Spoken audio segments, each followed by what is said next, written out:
I can't. I don't know how you can do that. Do it again.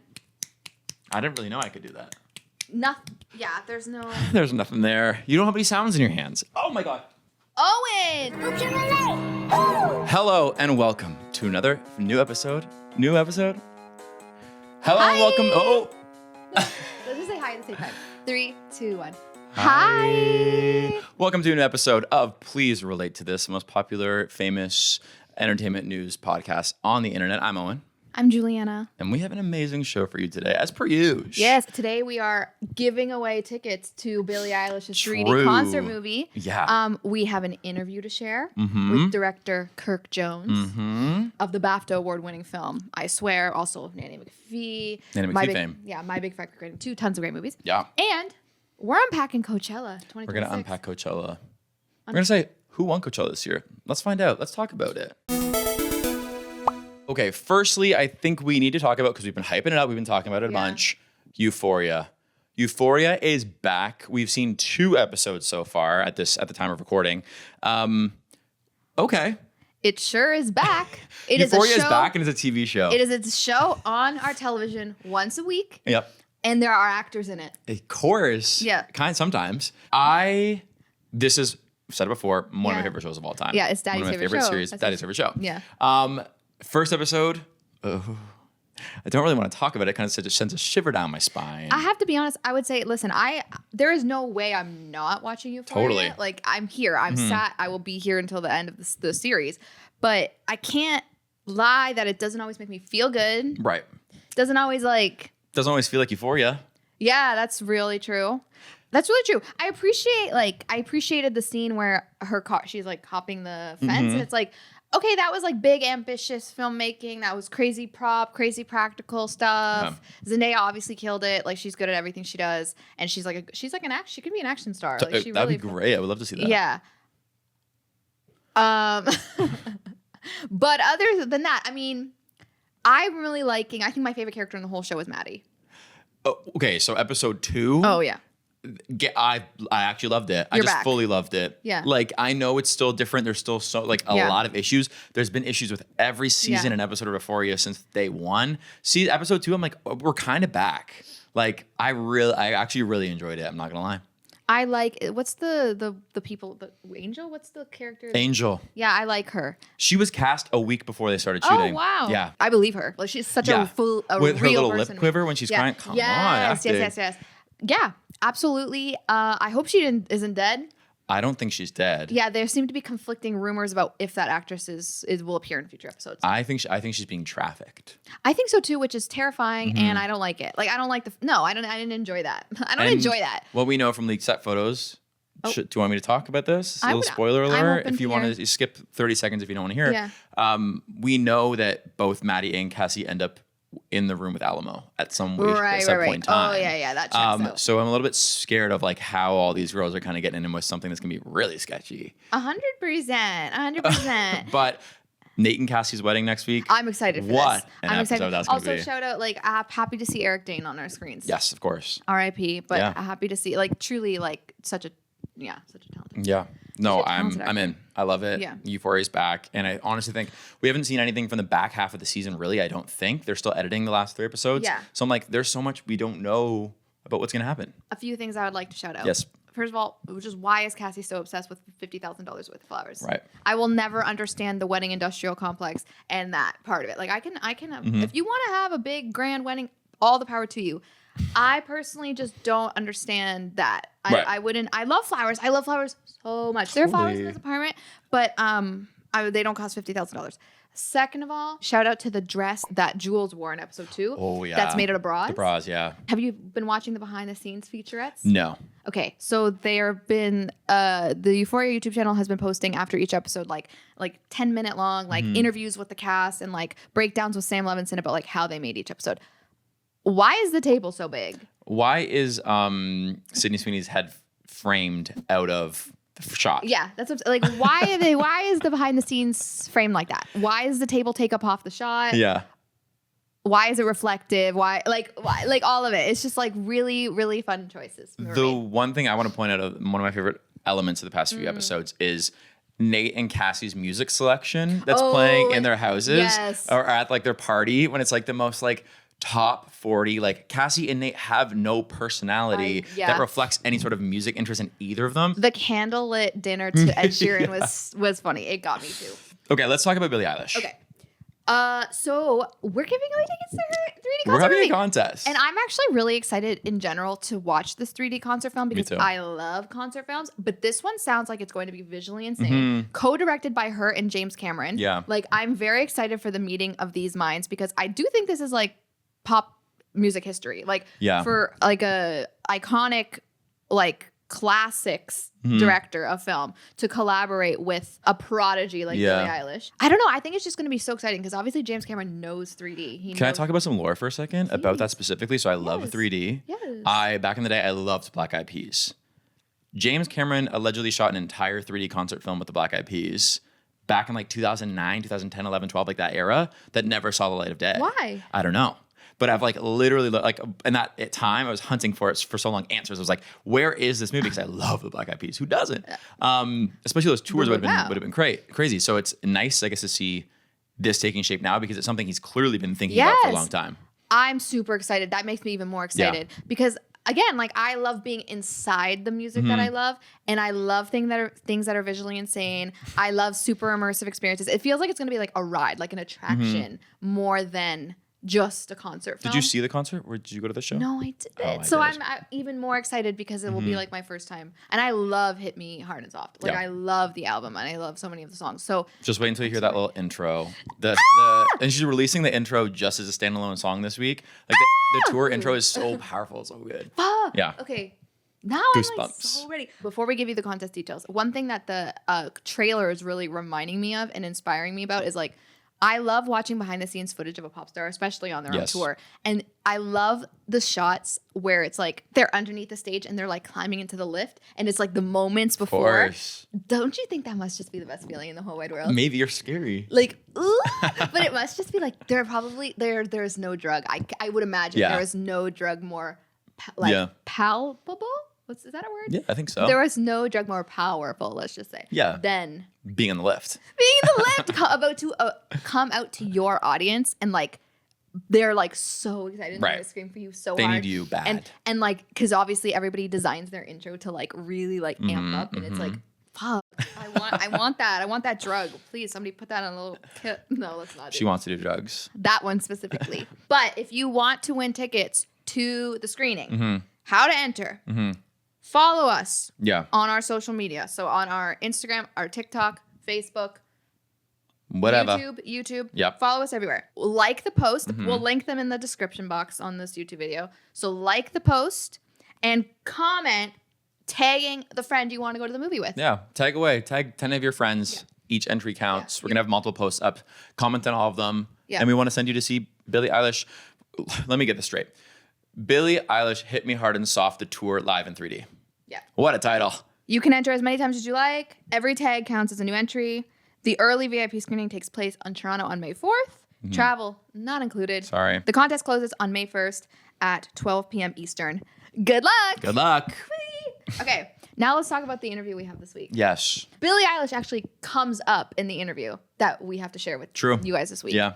So I got to interview the director of I Swear, Kirk Jones. He is behind a lot of people's like favorite comfort movies. Yeah. He's, like we said earlier, he's directed Nanny McPhee, My Big Fat Greek Wedding 2, What to Expect When You're Expecting, and most recently, I Swear, which you might have heard of. Yes. From the controversy it had at the BAFTAs. Yes.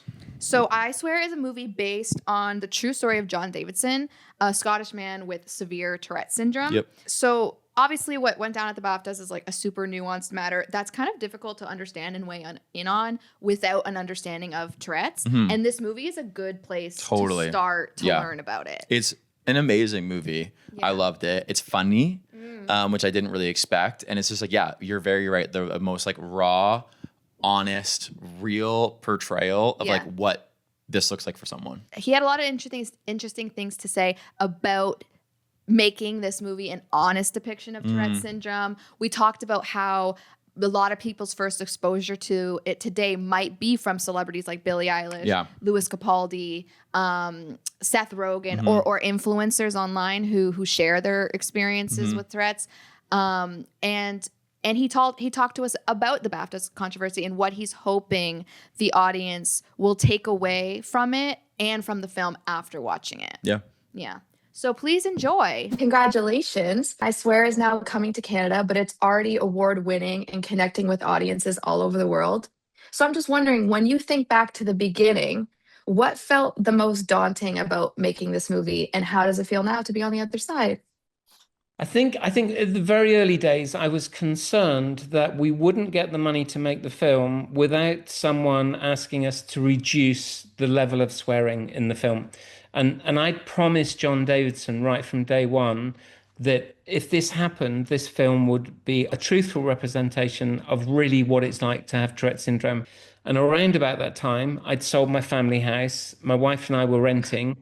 I went to the bank and basically said, if I give you everything, if I put everything on the line, will you lend us the money to make the film? And they said yes. And I was able to cast this film, to find the best crew, to deliver the best version of the script and the shoot and the performances without anyone above me who I had to justify anything to. So I'm imagining now on the other side, there's a lot of relief and hopefully pride. Yeah, really, I've got no regrets. I haven't seen a penny back so far, but it's quite interesting that when a group of people, creative people, are left alone and they don't have notes, maybe they could win the BAFTA for the best actor. Maybe they could win it for best casting. Maybe they could get 7 nominations. Speaking of, Robert is so incredible in this movie. Nowadays, people's first exposures to Tourette's might be influencers or streamers they come across online, or celebrities like Billie Eilish and Louis Capaldi or Seth Rogen. So I'm just curious, is that something you thought about, making a movie set in the 80s in the 2020s? I do remember asking John once, was it easier having Tourette's in 1989 when it first started, or is it easier in 2026? And I thought I knew the answer. I thought, and the answer is going to be obvious. It's got to be easier in 2026 because education is so much better and people are so much more aware and respectful and sympathetic. And he said, do you know what? In many ways, it was easier in 1989. And I said, why is that? And he said, because if you think about how dangerous language is now in 2026, for good reason, we have, as a society, worked really hard to make sure we define sexuality or gender or race or independent groups of people in a very accurate way. But what that means for Tourette's, and remember, Tourette's loves lots of rules because it can just break them. It means that someone with Tourette's can walk down the street and maybe pick 1 or 2 words in 2026, which are incredibly dangerous. Right. We don't have conversations about Tourette's on a global stage very often. And the discussion around the BAFTAs, I think, sort of proves that it can be hard for people to understand. So I'm just wondering, is there a conversation that you were hoping this movie would open up that we're not having enough of yet? I think people just need to see the film. And that sounds like some cheesy attempt to get people to go and see the film. I would love people to come out and be reminded of that basic human instinct, which is that, we're all different. And John said, well, I'll just leave you one thing as well. John said something to me once. He said, just remember that your normal isn't necessarily the same as everybody else's normal. And that's true. I can go to the store and I can buy something and come back. Doesn't mean anything to me.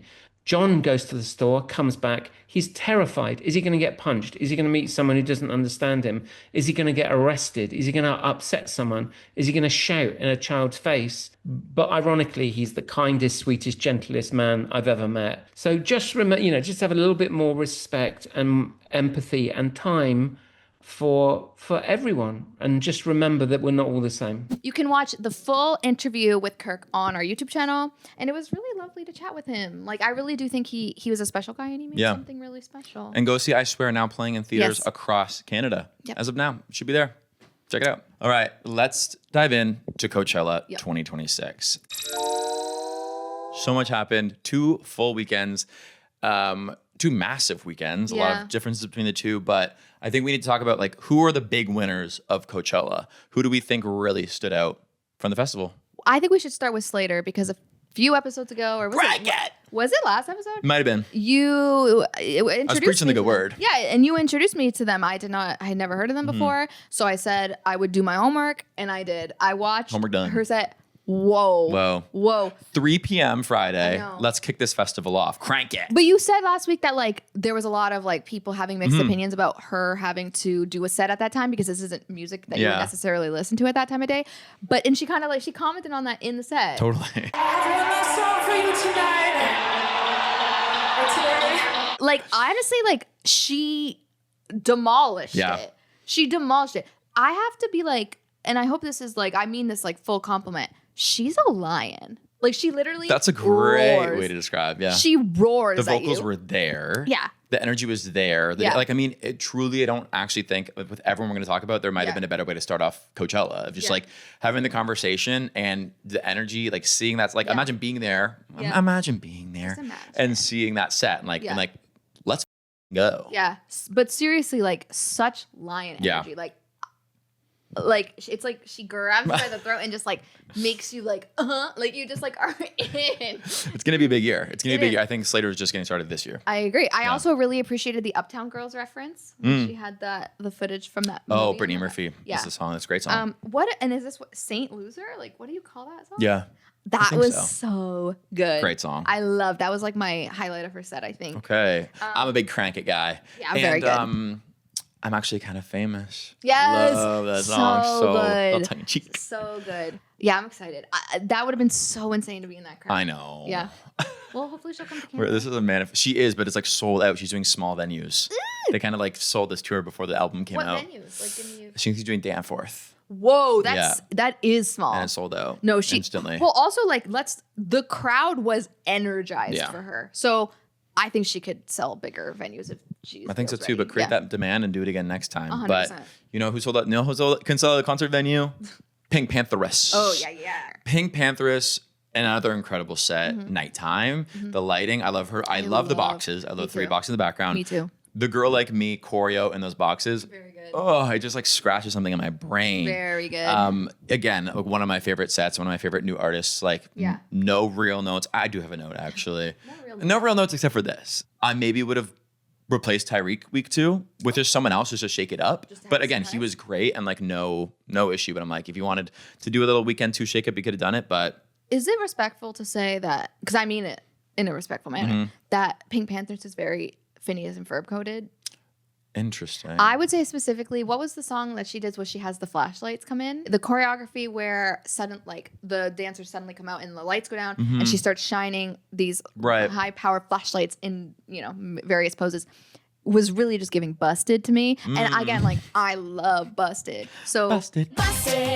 And it's kind of like in the way she moves, like the way she kind of like bounces when she dances. Like it is giving I can see that. Phineas like and Ferb to me. The 2D animation movement. Yes, and I just love like so respectful. Like I love it. We're so respectful to her. What else happened? Oh, Zara Larsson appeared in her set. That's exciting to me. Yeah, we saw a song being debuted there, which was awesome. Yeah.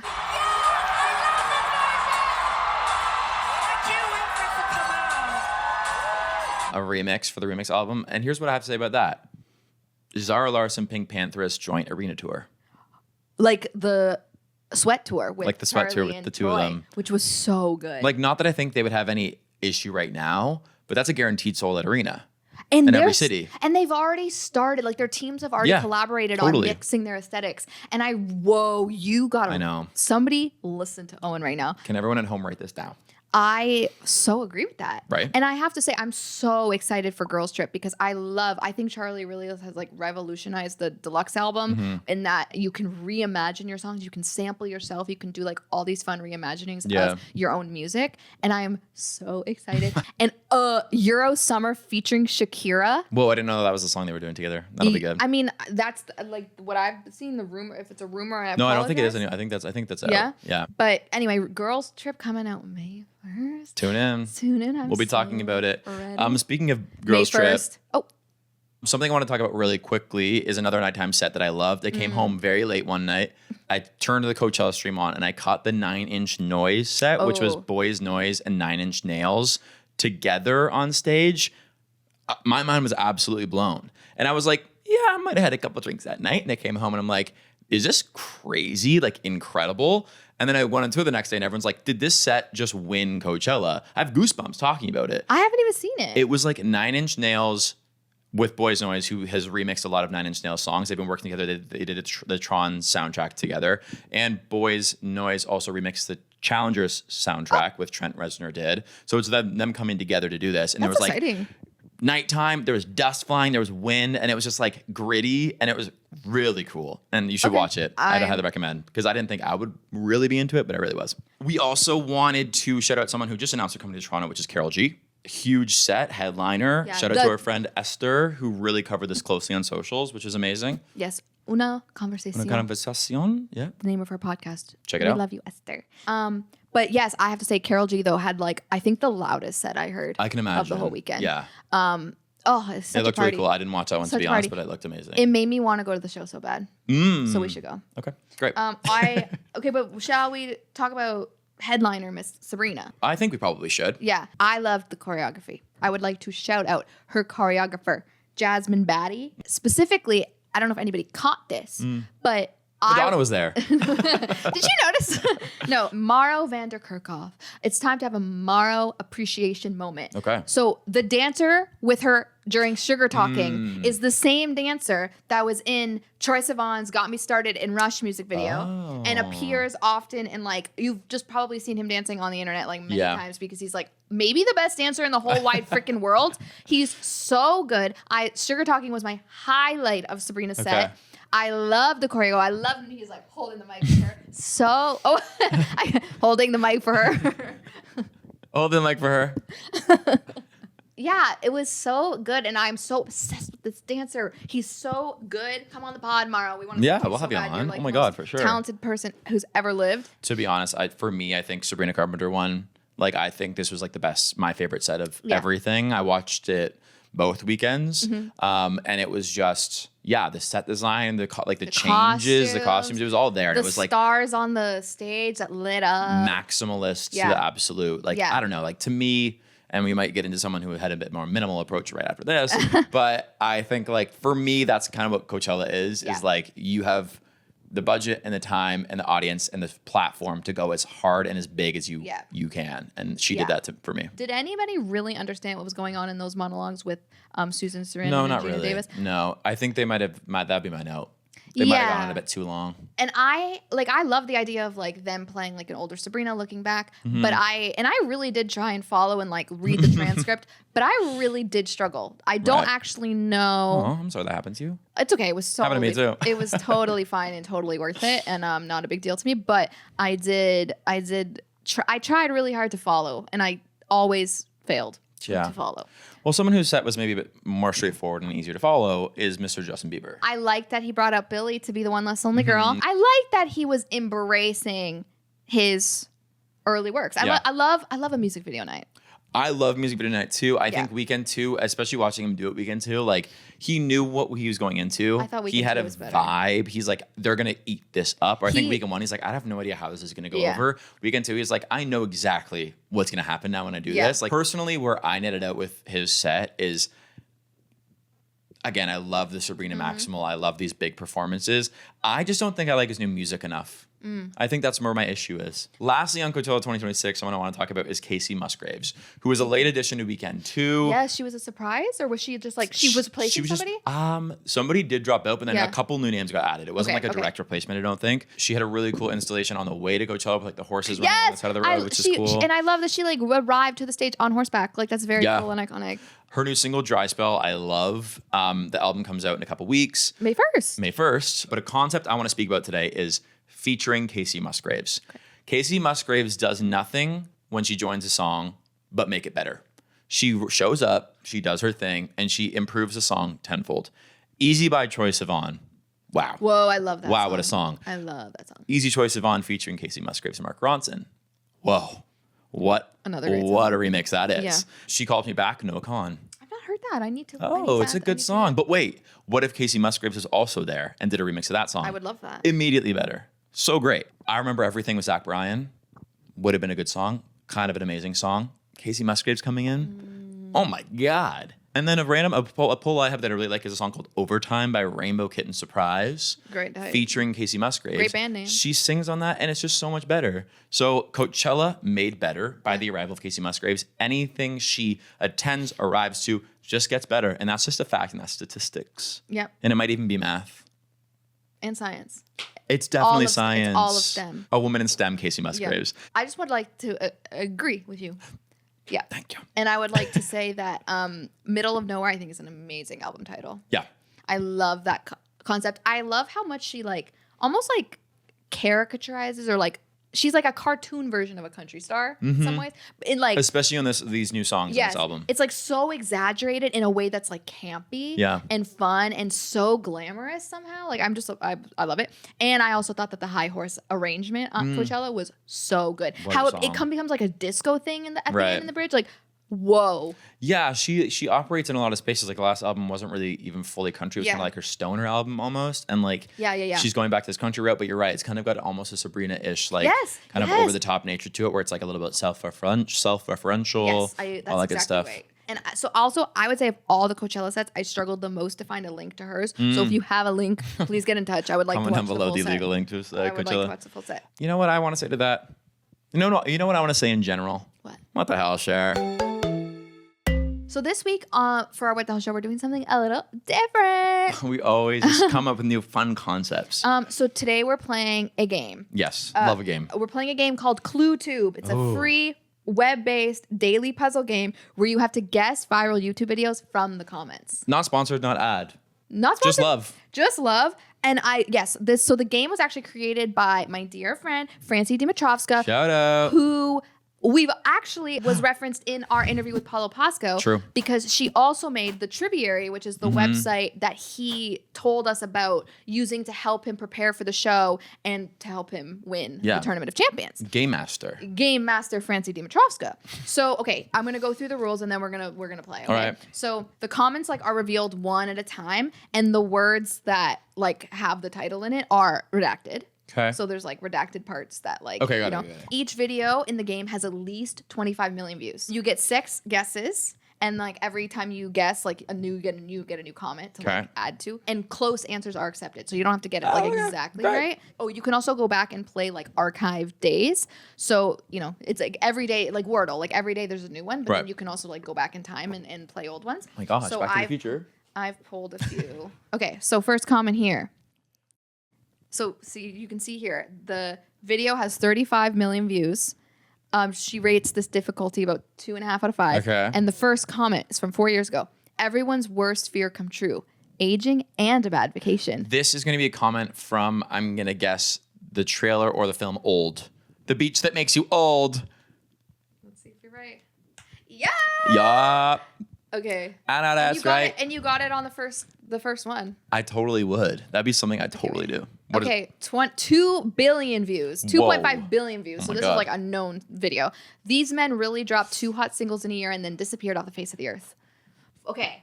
And this comment was from 4 years ago. Yeah, but it doesn't necessarily mean the video came out 4 years ago. Totally.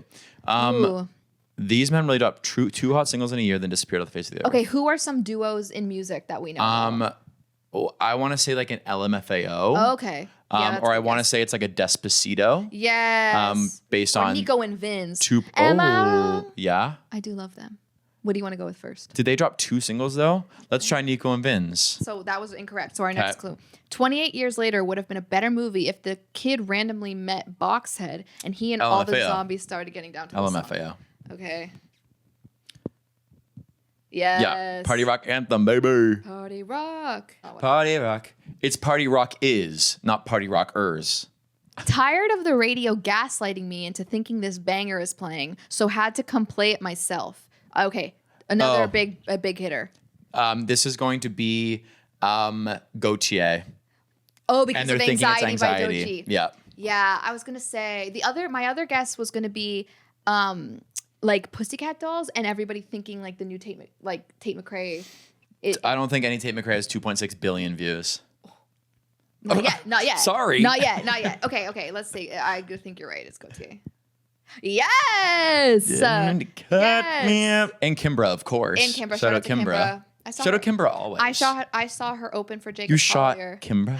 I would never. This is a great game. This is very fun. Okay, wait. I was very nervous and worried I wasn't going to be able to get any of these. Over 1 million dislikes. That's a new record. Okay, this is pretty broad. 179 million views. Medium, over 1 million dislikes 11 years ago.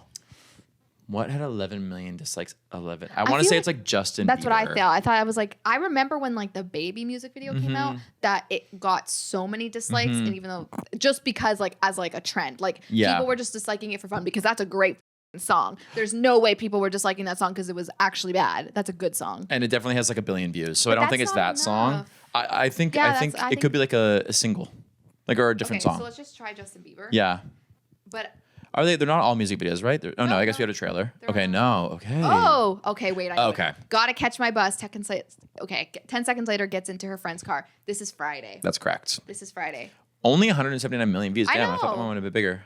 Me too. Love felt Rebecca Black. Love shout out Rebecca Black. I felt like Friday was everywhere. Mm-hmm. Let's try this one. I still think of this redacted every time I see a redacted. LOL. Honestly, even when I see just one redacted, that's really hard. Is redacted only the title, or could that be song? It's any word in the title. Oh, okay. 42 million views. 3 years ago, I think of this redacted. I could use another hint. Yeah, let's just ask for another hint. This is the only thing auto-tune auto-tune should ever be used for.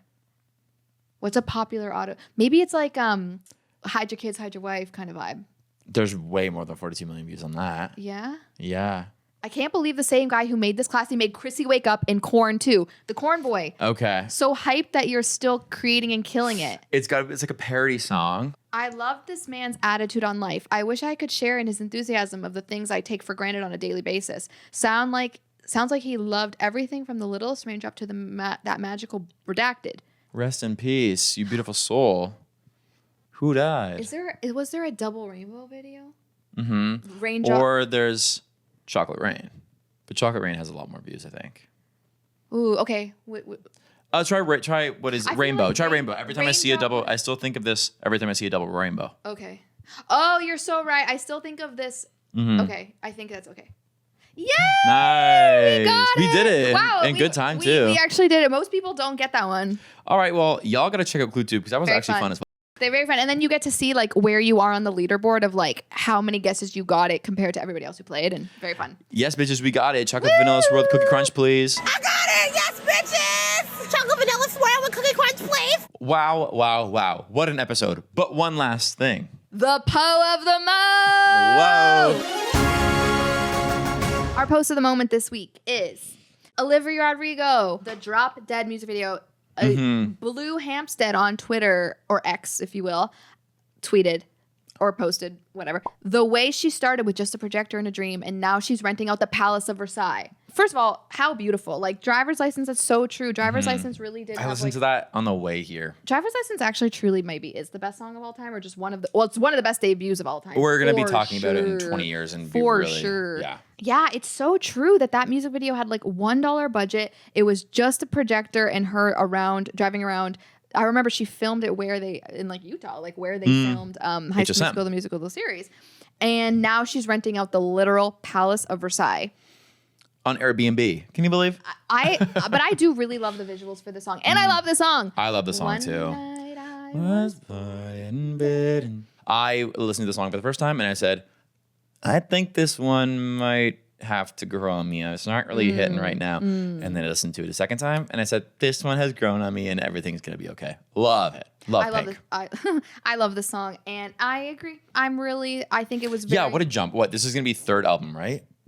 Damn, girl, and I love it. I love history. I love French history. The thing that hit me on the way here was how much it sounds like a Chaperone song, which obviously because of who produced it, but I even noticed I'm like, this could have been a Chaperone song. Drop Dead. Yeah. Okay. I thought that, and I'm like, it makes sense. Same producers. But instead, it's an Olivia Rodrigo song from her brain. Totally. Yeah, love it, and we love the music video location. We love the Palace of Versailles. Palace of Versailles. We want to come and film a podcast. There too. Please.